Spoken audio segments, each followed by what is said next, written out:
Hello friends, welcome to கிங்க்ரு சமையல். இன்றைக்கி வாழைப்பூ சுலபமான முறையில் ஈஸியாக எப்படி சுத்தம் பண்ணலான்னு சொல்லி பார்க்கலாம்.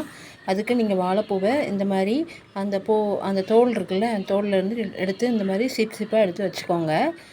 இப்போ இந்த வாழைப்பூ இருக்குல்ல, இந்த பூவில் இந்த ஒவ்வொரு தனித்தனியாக ஒவ்வொரு இதெல்லாம் எடுத்துட்டு அதை நடுவில் இந்த மாதிரி நம்ம ஓப்பன் பண்ணி பார்த்தோன்னா இந்த மாதிரி ஒரு நார் இருக்கும். இந்த நாரை எடுத்துடணும். இந்த நார் போட்டிங்கன்னா நமக்கு கசப்பாக இருக்கும் அண்ட் போடவும் கூடாது. அதுக்கப்புறம் கீழே இந்த குமிழ் மாதிரி ஒன்று இருக்கும், அதையும் எடுத்துடணும். அதையும் எடுத்தால் தான் நமக்கு நல்லது. இந்த பாருங்கள், இந்த மாதிரி ஒன்று ஒன்றா நம்ம எடுத்துடணும். எல்லா பூலையும் எடுத்துருங்க, ஈஸியாக வந்துடும். இது ஒரு கஷ்டமான ப்ரொசீஜரே கிடையாது, ரொம்ப ஈஸியாக தான் இருக்கும். நிறைய பேர் இது பண்ணுறதுக்காகவே வாழைப்பூ வாங்க மாட்டாங்க.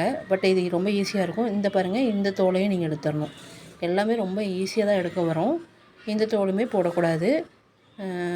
இந்த மாதிரி நம்ம ஒன்று ஒன்றா க்ளீன் பண்ணிக்கலாம்.